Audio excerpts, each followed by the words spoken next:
This is KUGAN CASSIUS for iField TV in association with MTK Global. It's Tuesday the 11th. Monday the 11th. Monday 11th. Excuse me, just taking the day off everyone's lives. I'm joined by Anthony Ogogo, who this morning announced his retirement from boxing. How does that feel? Horrible. It feels like just the biggest kick in the nuts, mate. I'm trying to feel like repetitively. For 18 years, I've wanted to do one thing, and that's just be a boxer. And I've had that kind of like that dream career, that dream life just kind of cruelly ripped away from me. It's been tough, mate. Before we start, I do want to say congratulations, mate. I'll shake your hand. I remember at the Olympic Games, you messaged me after asking to do an interview with me, and I was at a time you were kind of on the way up, and to see you now, mate, getting hundreds of thousands, millions of hits on YouTube, mate, you've done a really good job. So thank you for not just myself, on behalf of all boxers, for kind of broadcasting our journeys, you know, the struggles and the good times. So people, you're a mini celebrity yourself, but people genuinely, like just the random members of the public, get to know us way better now because guys like you. So massive thank you, mate. Really appreciate it. Well, I appreciate you saying it. You really don't have to say it because I refer to myself as just an idiot with a camera with the ability to ask questions. Sometimes. But even by doing that, mate, like people, you enable the people at home watching this. You enable them to get to know us better and get to know our struggles and our journeys, and therefore, there was unfortunately, it's not going to happen for me now, but let's say someone like a George Groves wins the world title. Now people, the viewers watching iFilm, they know him more because they've seen him talk about his down times, his up times. So it means more to them, and I know that means more to the athletes as well. So mate, you've done a really good job. So. I appreciate you saying. Yeah, it's say an up and down career for you from what it was, and I'll say from what it was because you nowhere kind of achieved anything in a professional stance to what you were dreaming when you kind of won that bronze from the Olympics, and through circumstances not in your control, you're having to call it a day. So it seems, I mean, following you on social media over the last 3 years or so, it seems like it's kind of been a real kind of, say, a struggle, putting it mildly. Yeah, and that's just some of the stuff I'm allowed to talk about. Like legally, there's a lot of things I can't talk about, which is rubbish because you know me, mate, and the people at home know me. Like I'm a very open, honest young man. I just want to kind of tell the world what I've been able to go through, but I'm actually just not allowed to say some stuff. Not yet. One day, mate, we'll have a proper sit down, and I can tell the world everything I've been through for the last 2.5 years. But you know, I can't at the moment. But it has been a struggle. It really has been a struggle. I mean, I genuinely never thought my last fight was going to be my last fight. So even a month ago, 3.5 weeks ago, before I started sparring again, well, before I had 2 spars, I thought I was going to box again. And all the struggles I've been through in the last 2.5 years, but my entire boxing journey, were going to be, I was going to sit in a press conference one day and say, this happened to me and that happened to me, but it's all gone now. I'm boxing for the world title. And when I stood there in the turnbuckle with the world title above my head, like all those bad times in my life were going to be obliterated from that one glorious moment. Now that moment's never going to come from me now, and even just me saying that, I mean, I pressed send on the press statement an hour ago, so this is still very raw and hard for me to talk about, but it's genuinely devastating. It really is. It's just, yeah, I'm not looking forward to today, to admitting it to the world that I've got to call it a day. But all we can do as human beings is all we can do is do our best with the cards we're dealt, right? And I've been dealt a real shoddy set of cards time and time again, and I've done the best I possibly can do with each hand. And yeah, and you know, you can sit, sulk, cry, whinge about it, and be bitter. Something that I've done a fair bit in the last 2.5 years, or even prior to that. Or you can go, do you know what? I gave it my best shot with the cards I was dealt. I'm gonna smile. I'm gonna move on to the next challenge, and that's what I'm being forced to do. I don't want to spend any more time feeling any bitterness inside my body. It's not good for me. It's not good for my soul. It's not good for me emotionally. I've got to like just finally now today announcing and making it public to the world. It's about this dream that I've got, this dream that I've been shackled to for the last 2.5 years. I've been trying to grab it, and every single time I get close, it gets pushed further away. It's been unattainable. Today's about cutting the shackles off, and as heartbreaking as it is, move on with my next chapter of my life, you know, because when I first announced this to my team a week and a half ago, we sat in this very room and I told the guys there, I called a meeting with the team, and I think they thought I was going to say, right, I'm back in, who am I fighting? It was very different to that. I sat there, a couple of tears shed down my face. I mean, it's just, as you can tell, mate, it's still very raw and honest, open, very new for me, very real. And I'm struggling to even like say the words, and I'm going off on different tangents.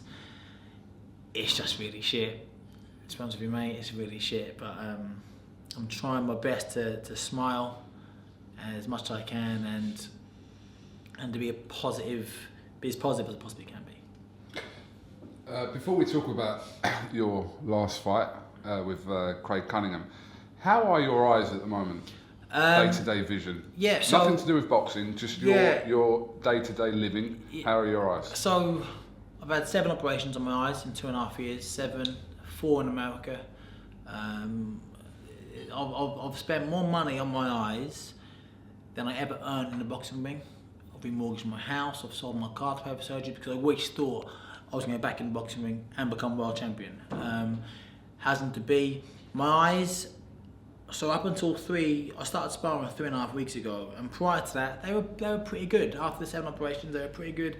There's some places I can be very honest now, because I'm never going to box again. So I've been quite coy in the media because I didn't want to say something, and then I fight somebody, and then he does what I can't do. But I can't look up, and this left eye doesn't look up now anymore. So any right hands over the top would have got me, you know. I didn't want to say that, obviously. I can't look down. I can basically just look straight. And when I move around, I get my eyes don't work together anymore. I've had 7 operations, I've had 2 injections. They've been damaged so severely that they just don't work. Like headlights in a car, they don't look together. They look in different places. So I always get double vision.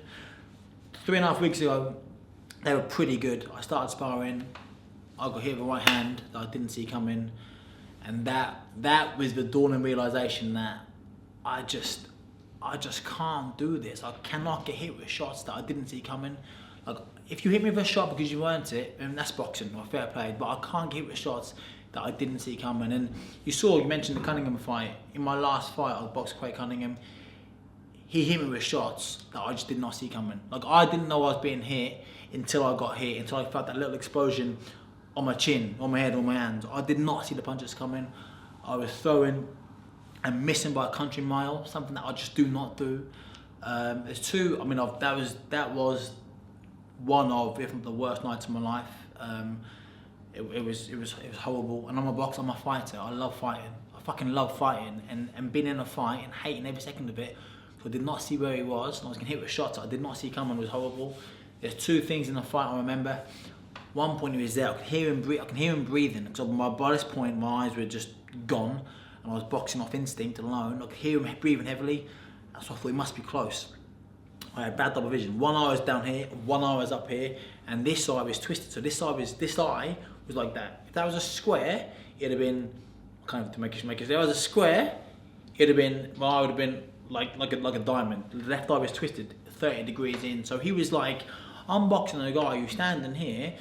He's also standing up here, but this one's lying down like on the side. I'm getting hit, and I didn't, but what the odd thing was, both eyes, it wasn't like one eye was giving me a false reading. Both eyes are telling me where he is, but they're not working together.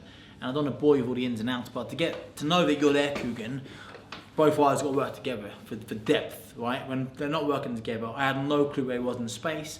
That's why at one point he was there, hearing breathing, I threw a right hook, and I thought I'm going to knock him out with this hook. He's right there.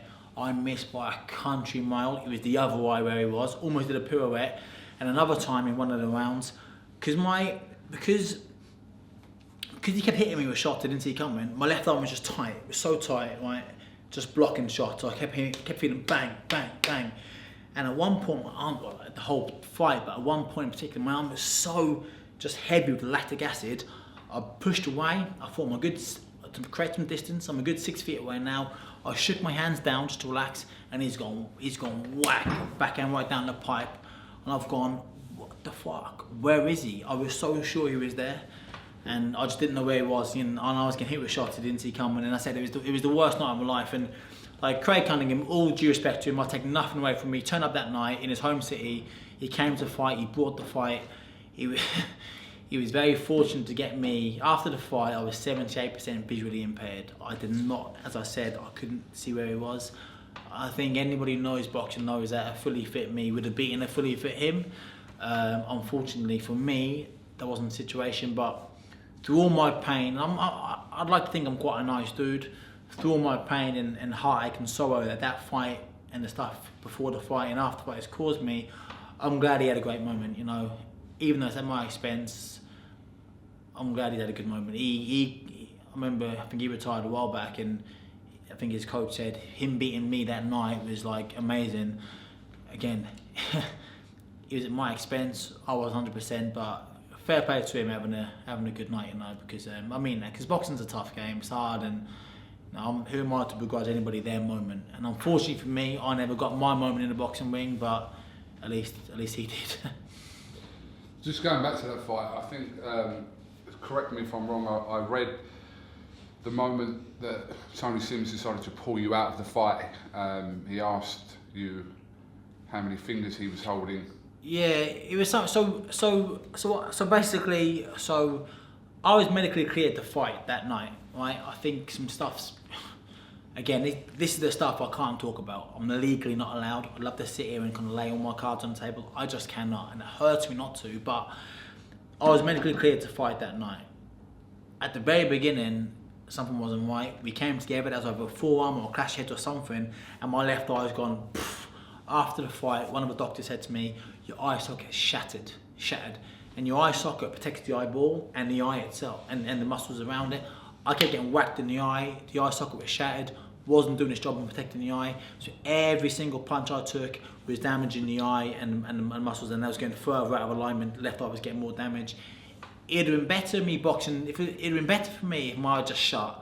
I'd had one person in front of me, because I was trying to look at both. It was a crisis. It was an absolute crisis for me, and I had to kind of just bite down on the gum shield and just push on and just give. And I'm all about never giving up. I've never given up anything in my entire life. And Tony said to me after the round, what's going on, mate? You're boxing terribly. See, for that fight, I was sparring John Ryder the whole camp, and John's a real good fighter, really good. He's now fighting for the world title. He's proven time and again he's up there. He's in the upper echelons of world boxing. I was sparring with John. It was some real good spars, competitive spars. I was handling them really, really comfortably. We were doing some good sparring, and I thought if I can deal with John, then I'm going to be able to deal with Craig Cunningham. John's a better fighter than Craig.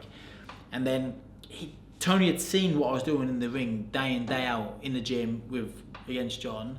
He's watching a totally different fighter. Now, I don't want to say to him, my eye's gone, because in the back of my head, I knew Lee Purdy had boxed once with damaged eyes, and Tony had thrown a towel in. A couple of weeks before, a young man had died in a boxing ring up in Scotland, and I wanted to win the fight because that bell had gone, and I was in there to win. That's what I do. I dig in over anything. So I could not tell him, Tony, I'm impaired. I was saying, I'm fine, okay, I'm just having a bad night. But he knew I was having a bad night. He knew something else was going on. And eventually he kind of caught me out. And again, what I must say, I thank Tony. It was heartbreaking being in that fight for 8 rounds of dodgy eyes, and at the very end, him telling the ref and throwing the towel in. It was because I dug in so much. I wanted to do 2 more rounds. I don't quit. But Tony looked out for me and my life and my safety and my family's sake. He threw the towel in, and I thank Tony for that, because any one of those punches could have comatosed me, could have knocked me out, could have killed me even. This is boxing. Boxing is a serious business. So I thank Tony for looking out for me. It's just shit. During the fight, if, like I said, you was that visually impaired, what kind of stops you from?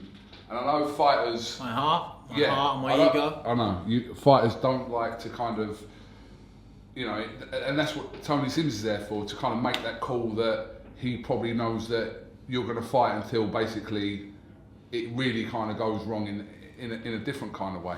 So you're in there, but you're kind of obviously reluctant to kind of think to yourself, I can't fight anymore, I can't. And then we've seen, I'm going to ask you about how similar is your injury to kind of what happened to Kell Brook, because I saw some things saying that those injuries were kind of similar. Obviously Kell Brook's still fighting, but how?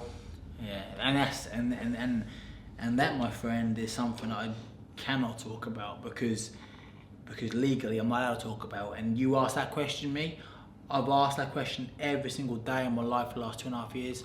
Why is somebody who suffered 2 fractured eye sockets in the time I fractured 1, why is he back doing it to the highest level, to the best of his ability? That breaks my fucking heart every single day, that I can't do. I'm gonna be upset.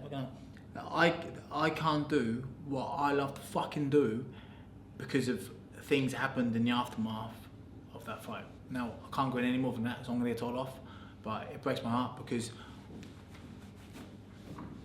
all the last 2.5 years, people haven't seen me, even my entire career. I've had 17 operations in my career, 17, under general anaesthetic 14 times.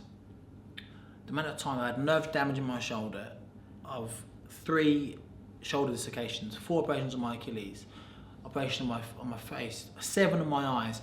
My last surgery, I went to Boston with myself for 2 weeks on my own, operation on both my eyes. I lied in a hotel room for 2 days. I could not walk. Both my eyes were glued shut with gunk, with pus, with shit. I woke up, went there 5 days later, and whilst I was awake, they pulled my eyes around and stuck needles in my eye, and they kept putting anaesthetic in it, but I felt every single squeeze and wince of the scalpel and the tweezers. It hurt like mad, so much that it upset, it broke my heart. I haven't cried much the last 2.5 year period. I sat in Boston for 5 hours because the pain, the physical and emotional pain that put me through was it. And I did that thinking, I'm definitely going to box again. And when I get back there, this is why I want to box again. This is why I'm going to boxing, because I've been through the lows. I've now got experience to highs. I can't even remember what question you asked me. To be honest with you.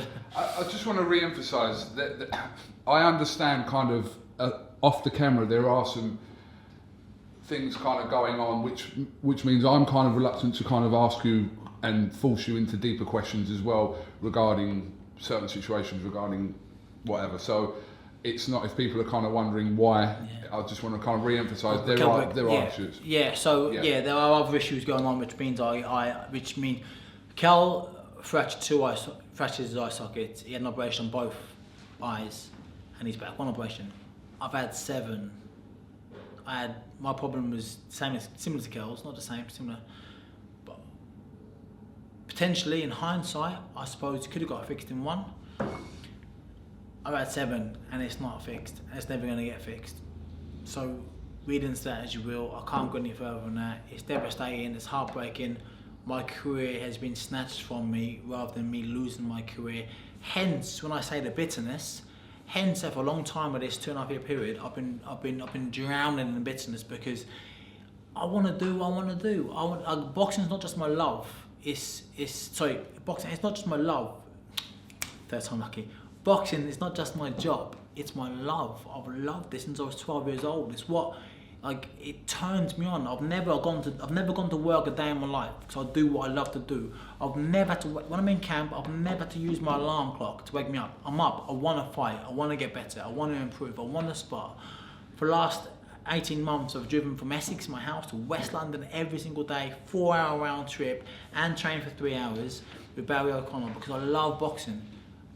Even though I haven't had a fight, I've done it 5 days a week, every single day, because I love boxing.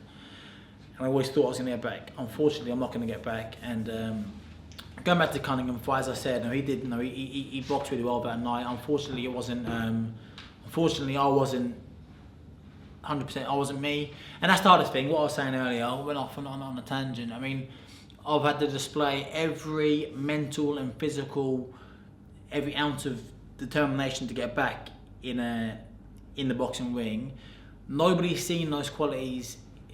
Nobody's seen me perform those qualities in the ring on fight night. No one's ever seen it. Everyone's always seen me. No, yeah, it's just rubbish. No one's seen what I can do. Okay, nobody's seen what I can do. It's tough, but and I've got to go on with it, and I've got to move on to the next chapter in my life. Why did you recently spar? Because all along I've tried to bring back boxing. Like people have said to me. Sorry to cut you, Anthony. So before you did that spar, were you still optimistic that there was a chance that you could be fighting? 100%. You were, okay. Like so I sparred 3 weeks ago, right? The morning of that spar, this is it. This is where the journey begins again. This journey hasn't stopped, by the way. I've been every single day, last 2.5 years. I thought I was gonna fight. I thought I was gonna fight again. Like the morning of that spar, this is where it begins again. You know, this is it.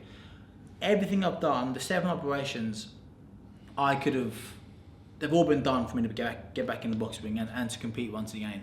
So after the one in Boston, the 6th one, my eyes were pretty good. I thought I'm going to give it another go. Give it a 12-week healing that required, and I sparred. I was hit in the eye with a shot I didn't see coming because the left eye doesn't work properly. My left eye is too slow. I'm looking around, left eye gets there a little bit slow. He got there, he whacked me with a shot I didn't see coming. The same as in the fight. What round was that?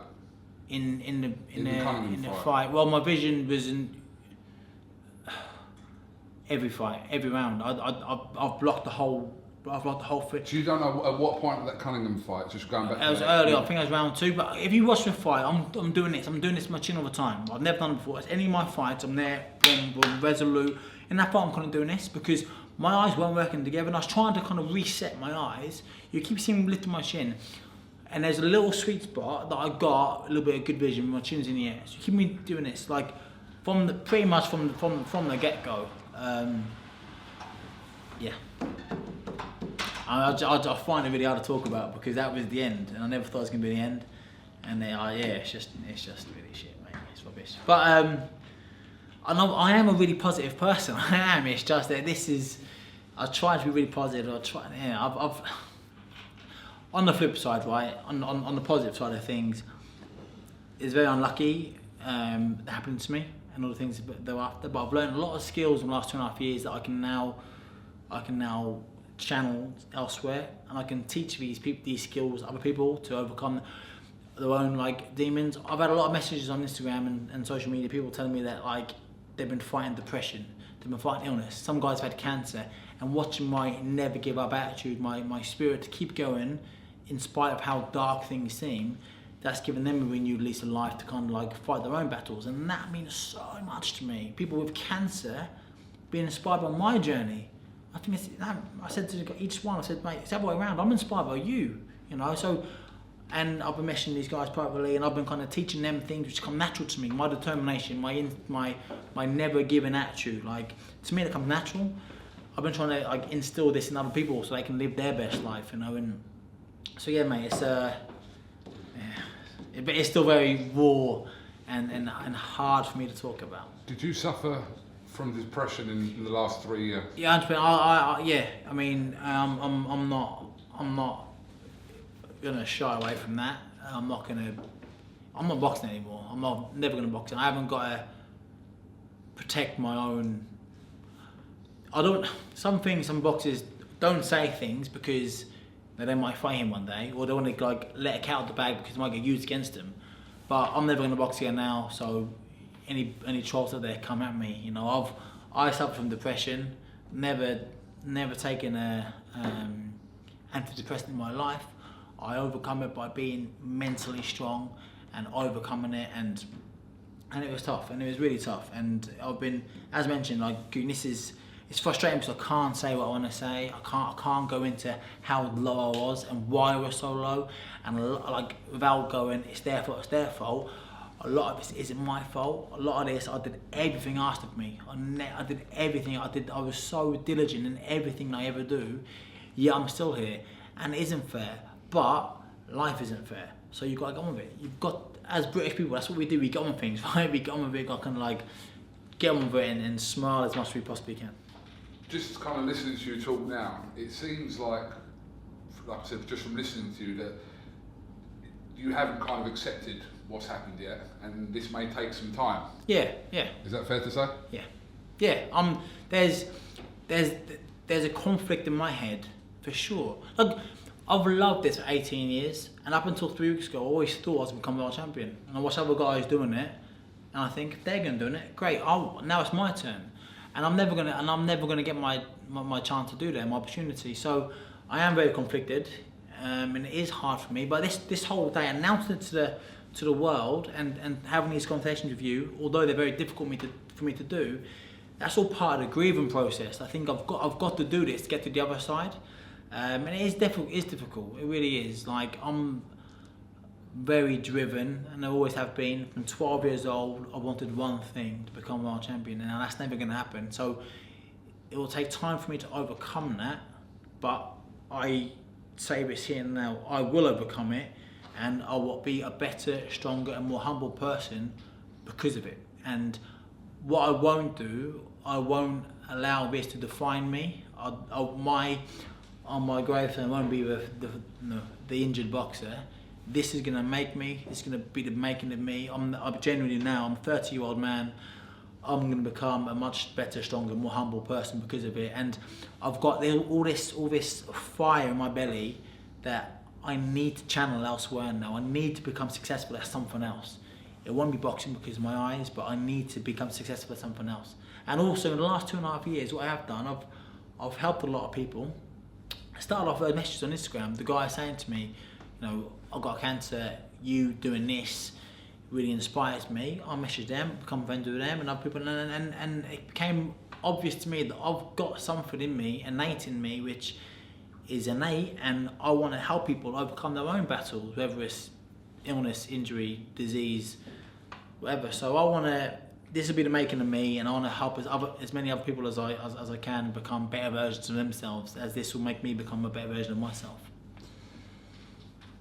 I suppose potentially the fights that, kind of situation with Golden Boy, etc., the earning potential of yourself could have been quite lucrative. That wasn't to be the case. So you kind of supporting all these operations financially, that must have been very difficult. I mean, it's been the worst 2.5 years of my life. I've had 7 operations. I've spent 100 grand on my eyes operations, on the 4 operations I've had in America. I haven't done that in the boxing ring, nowhere near. I've generally got friends that stack shelves in Asda that have earned more money than me in my entire career, the last 5 years. Like, I've earned less money than shelf stackers, right? I come from very humble beginnings. We didn't have much growing up at all. I've never done this for the money. I've done this because I want the belts. The money's never appealed to me. I come from nothing. If I die with nothing, I ain't that bothered.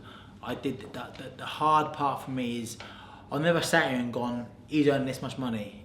It's gone, he's got the belts and I want the belts, So it's been tough. I've remortgaged my house, I've sold my car to pay for certain surgeries, all because I wanted to box again, and that's just the way I'm wired, and that's how much I want it.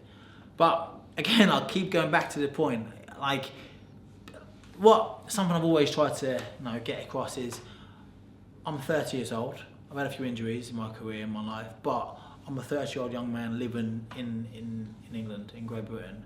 Like, just that alone means I'm richer than most people on the planet living in third world countries, like dying of dirty water, and like those guys, I feel sorry for those guys. I don't want anybody to feel sorry for me. I'm just a young man doing. His dreams been cut short because of injury. Like, it's in the grand scheme of things, I'm doing well for myself. I'm happy. I'm smiling. I'm healthy. I can't box anymore, sure, but I can now cross the road. Because my eyes enable me to see the world. So, yes, mate. It's not all doom and gloom. That's the point I'm trying to make. Do you wish to stay in boxing? I think for my own. I mean, it's just the sport I love. It's not. For my own psyche, I think I've got to step away for a little bit.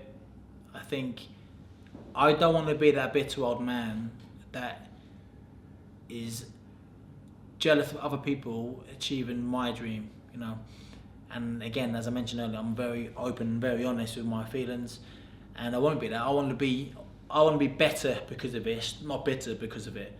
So, and I think for that to happen, I've got to channel that hunger that I've got into something else, and forge my career in something else. And then I love this game. I've done it for 18 years with no breaks. I'll come back to boxing at some point, 100%. In what capacity, I don't know. But I'll come back to boxing because this, from 12 years old, I walked in the gym the first time and I looked around, the smell, the posters on the wall, and I just loved it. I can't leave that behind, but for the next X amount of time, I've got to go in and just channel this hunger that I've got, this fire in my belly, channel it elsewhere. So when I come back, I'm a happy and content man. I was in this very office probably a month ago and interviewing George Groves, and the contrast is incredible, just because George kind of had his career, achieved what he did, and there was a little bit of content there that, you know, he would have liked to have, obviously, you know, things have gone well, right in his last fight, maybe he would have carried on, but listening to you here, it's like literally the mirror opposite of that interview, where, you know, I'm not even going to ask you if you've got any regrets, because it's tough on regrets, because I don't really, what would I have done differently? I don't know. It's just as I said at the very top, you know, you've got to do your best with the cards that you're dealt, and I was dealt these cards. I mean, maybe Virgil Hunter asked me to go and train with him in 2014, and I decided to stay in England. Maybe if I could go back again, I'd go and do that. But had I done that, I mean, I wouldn't have forged the relationships I've made with people over here. So it's a tough one. The reason why, see, George had his career. He turned pro at 18, and he had a 10, 12-year career. I never did. I'm 30 years old, and of all my 18-year career, I combined it the other day, I've been injured for over 6 years. Over 6 years of my career. People never got the chance to see what I could really do, and that's the heartbreaking thing for me. I mentioned a minute ago, all those qualities that I displayed on a physio bed when I was lying there wide awake, getting my eyes played around with, all that determination just to bite down on the gum shield and dig in through it. People never saw me got to do that in the boxing ring, and that's where you win, you know, your hordes of fans. I never got the chance to do it. That's the sad thing, because I've always tried to be a good representative of British boxing. I've always tried to talk well and show that, I wrote this in my statement, that like the old stereotype of boxers, they're a bit thick, they're a bit rude, a bit like thuggish. I tried to prove that that's not what we're like. We're nice, down to earth, working class, humble people. And I tried to always to portray that when I did my TV programs and stuff that I've done to earn a living to pay for my mortgage whilst I'm having operations done. I mean, I've always tried to conduct myself really well, and I think had I had the chance to do that in the boxing ring, had the 30, 35 fights that most boxers get, I think people would have let me into their hearts, you know. People would have hopefully gone down in the Ricky Hatton, Joe Calzaghe, the Frank Bruno kind of vein, where people care about these athletes. And because I'm very honest as well, I'd like to have thought that, like, when I had to retire at the end of my career, when I've got loads of belts in front of me, that people feel like, it's going to sound really cheesy, which hurt in my head as I'm going to say, like a little bit of their, like when my career died, like a little bit of their life died, because I wanted to kind of go on a journey. I'm working class. I come from nothing, like I mentioned a minute ago. I wanted to kind of be the people's champion, the everyday guy that's gone out there, worked hard, and achieved their dreams. And if I can do it, anybody can do it. And that's what I wanted to do. And it's just a shame that nobody's going to get the chance to see that. And not in a box anyway. I mean, when I first said to the guys, you know, a week and a half ago, that it's over, it felt like the book had shut closed, and that was it. But this is the end of the chapter, not the end of the book. I've still got so many, I'm 30, I've still got so many unwritten pages left to go. I'm 30, and as I said, I've got a big, massive desire, burning ambition in my body to go out there and become the best version of myself, and just, you know, Forrest Gump, right? Forrest Gump, one of the best films ever. People love him because he had different chapters. Now, he was a table tennis player. He got to meet the president. He was in the army. in Vietnam, he was a fisher boat geezer with bubble gum. But I mean, my journey's been shut here. Now I've got to go and do something else. I'm not going to be that bitter old man the rest of my life. I'm going to be better. I'm going to go out there. I'm going to have another great life, and wherever it is. And when I come back to boxing, I'm going to come back a happy, content man.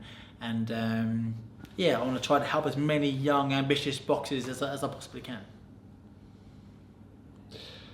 Okay, I appreciate your time today, and I know that wasn't easy. It's like a little bit of therapy in a way, but you know, well, a bit of restricted therapy, shall we say?